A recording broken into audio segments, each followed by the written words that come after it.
medida provisória, clara e expressamente rejeitada pelo Congresso Nacional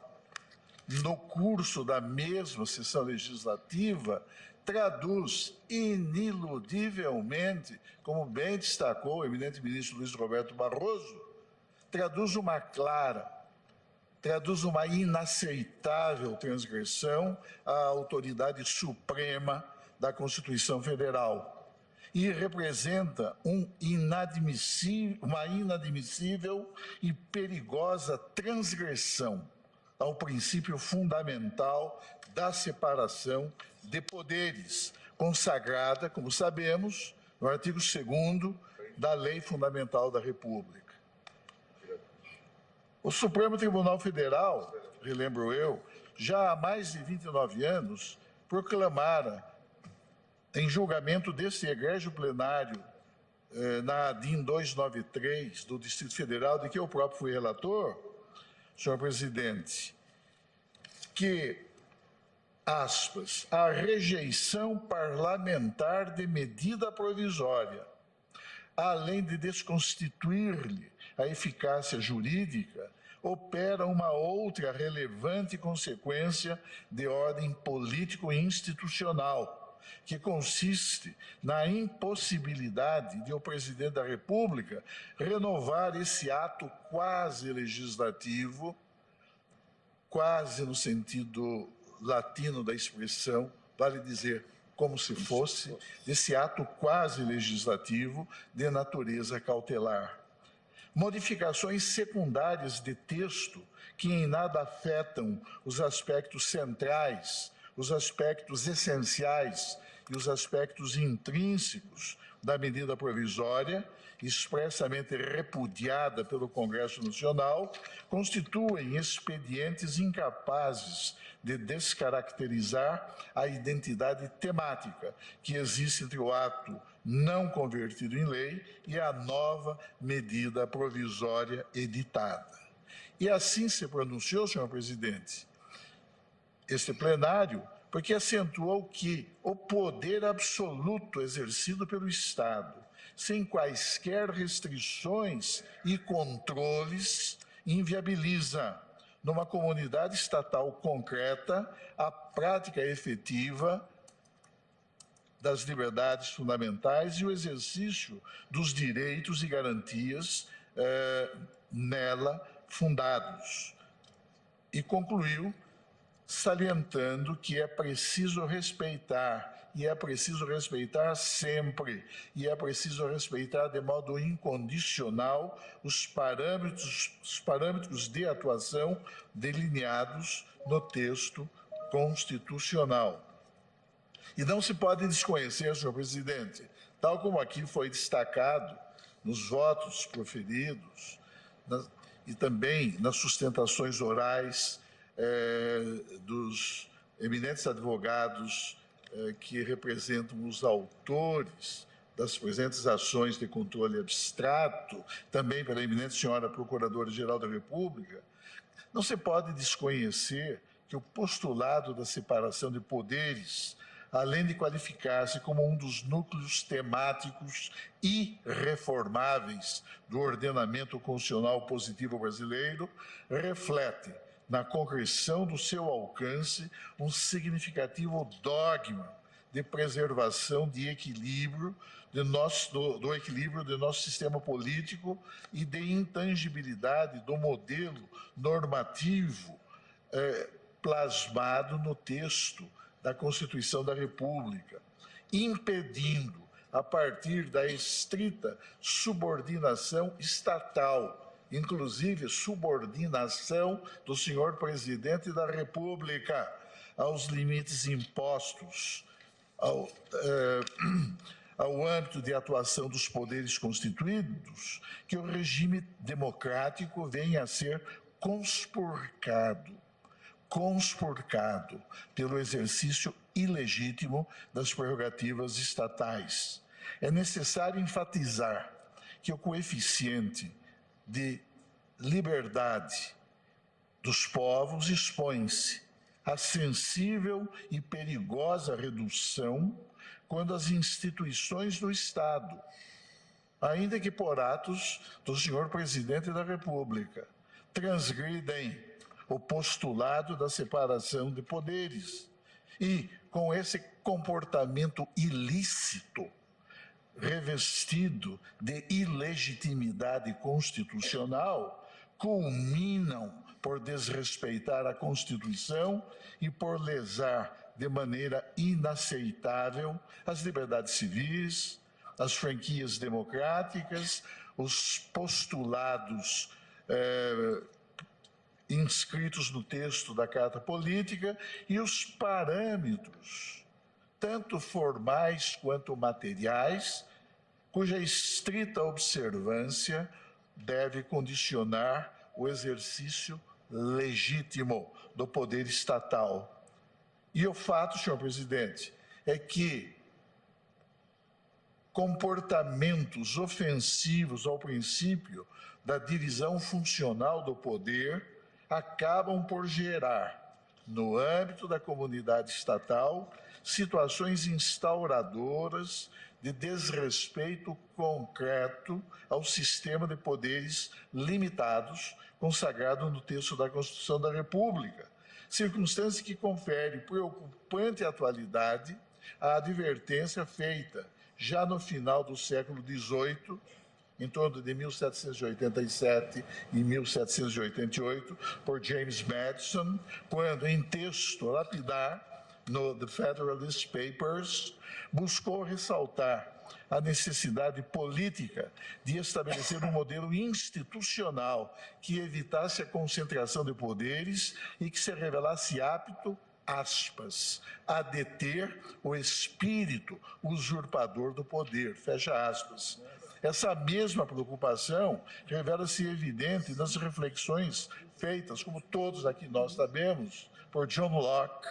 em seu segundo tratado sobre o governo civil, em obra que, escrita em pleno século XVII, mais especificamente em 1690, apresenta relevantíssima contribuição a propósito da questão pertinente aos limites do governo e à imprescindibilidade, segundo ele afirma textualmente, de equilibrar o poder do governo pela colocação de diversas partes dele em diferentes mãos. Diversa também não é a compreensão que resulta do valioso magistério expendido pela nossa eminente colega e professora Carmen Lúcia Antunes Rocha, em primoroso trabalho que versou o tema das medidas provisórias e o princípio da separação de poderes, em obra publicada em homenagem ao eminente e saudoso ministro Oscar Dias Correia. O fato, senhor presidente, é que o aspecto nuclear que se coloca no exame desta questão, que talvez prescindisse de maiores considerações, tal a clareza do texto normativo inscrito no parágrafo 10 do artigo 62 da Carta Política, mas o fato básico, central, nuclear, é a necessidade de acentuar-se sempre a importância e a intangibilidade do postulado da divisão funcional do poder ou da denominada separação de poderes, para que a expansão dos poderes de um dos órgãos da soberania nacional não se projete sobre o conjunto daqueles outros órgãos que também compartilham o desempenho da atividade de governo. Por isso mesmo, é sempre preciso advertir, senhor presidente, que o regime de governo e as liberdades da sociedade civil muitas vezes expõem-se a um processo de quase imperceptível erosão, destruindo-se lenta e progressivamente pela ação ousada e atrevida, quando não usurpadora, dos poderes estatais, impulsionados, muitas vezes, pela busca autoritária de maior domínio e controle hegemônico sobre o aparelho de Estado e sobre os direitos e garantias básicas do cidadão. Quando os cursos jurídicos foram instituídos em São Paulo e em Olinda, pela Lei Imperial de 11 de agosto de 1827, portanto, há quase, iremos comemorar agora, 192 anos da instituição dos cursos jurídicos em nosso país, vigorava, naquele momento histórico, já há quase 3 anos e meio, a Carta Política do Império do Brasil, cujo artigo 9º, refletindo o verdadeiro significado que ainda hoje anima e orienta o princípio da divisão funcional do poder, proclamava que, aspas, a divisão e a harmonia a harmonia a que aludiu agora em seu douto voto o eminente ministro Luiz Fux, a necessidade desse convívio harmonioso entre os poderes do Estado, entre as instituições da República. Mas dizia a Carta do Império, a divisão e harmonia dos poderes políticos é o princípio conservador dos direitos dos cidadãos e o mais seguro meio de fazer efetivas as garantias que a Constituição oferece. E essa foi a razão pela qual o eminente José Antônio Pimenta Bueno, Marquês de São Vicente, e magistério que se reveste, segundo penso, de permanente atualidade, destacou o caráter fundamental e essencialmente limitador resultante da observância estrita e respeitosa do postulado da divisão funcional do poder, tecendo considerações a propósito desse tema,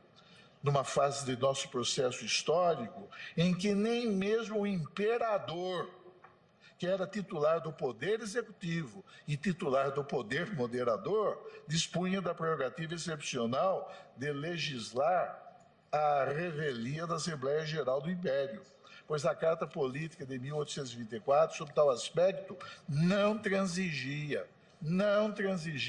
em torno do princípio da separação de poderes e, em consequência, sequer previa em favor do monarca a possibilidade de legislar mediante instrumentos extraordinários, como a medida provisória hoje ou o decreto-lei ontem sobre a égide da Carta Política imposta por um triunvirato militar à observância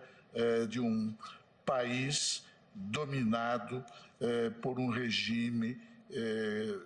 pelo regime castrense, que conduziu o processo político ao longo de 21 anos, ou por qualquer outro equivalente constitucional. Nesse sentido, senhor presidente, eu transcrevo, e para efeito de documentação, uma expressiva passagem do magistério de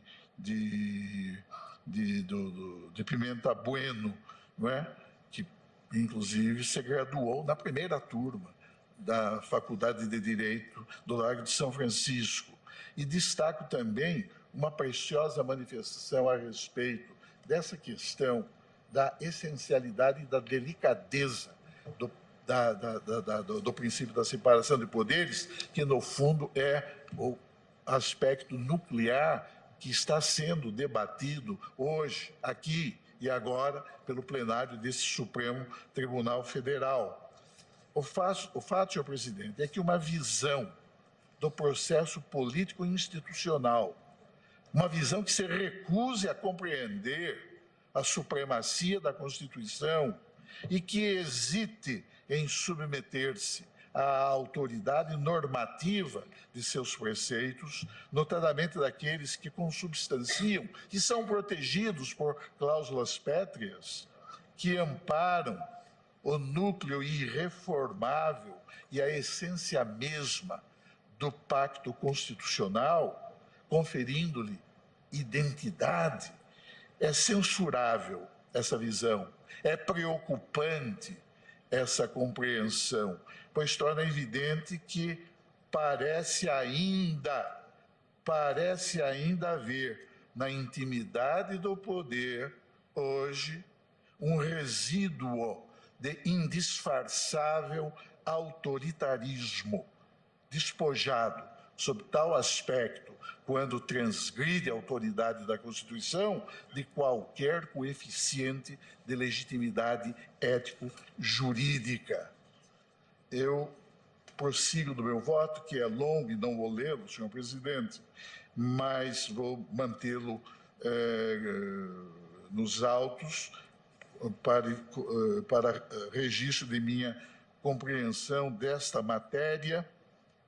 embora mais do que suficientes as razões belíssimas, constantes, do precioso voto proferido pelo eminente ministro Luiz Roberto Barroso e dos precedentes em que Sua Excelência se apoia da lavra da eminente ministra Rosa Weber. Mas o fato, senhor presidente, é que o exercício, que é sempre excepcional, da atividade normativa primária pelo Poder Executivo, possa ser praticado de modo a não respeitar os parâmetros e os limites estabelecidos pela Constituição da República, muitas vezes abrandando, quando não afastando, o monopólio legislativo dos parlamentos, para usar uma expressão do saudoso professor Raul Machado Horta, em estudo dedicado especificamente à questão das medidas provisórias. Mas, de qualquer maneira, é preciso repelir qualquer tentativa, qualquer ensaio de controle hegemônico do aparelho de Estado por um dos poderes da República. Isso constituiria, observa o eminente professor Manuel Gonçalves Ferreira Filho, em monografia sobre o processo legislativo, isso configuraria um gravíssimo abuso, pois traduz, aspas, uma violação frontal à separação de poderes. E por isso mesmo, senhor presidente, é preciso advertir, e advertir sempre, que a utilização das medidas provisórias, quando ocorrente, como no caso, ofensa à cláusula vedatória inscrita no artigo 62, parágrafo 10 da Constituição da República, essa utilização minimiza perigosamente a importância político-institucional do poder legislativo.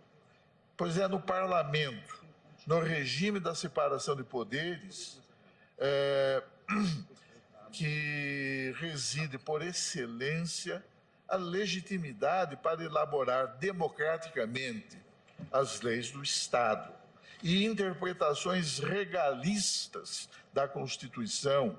que visem a produzir exegeses servilmente ajustadas à visão e à conveniência exclusiva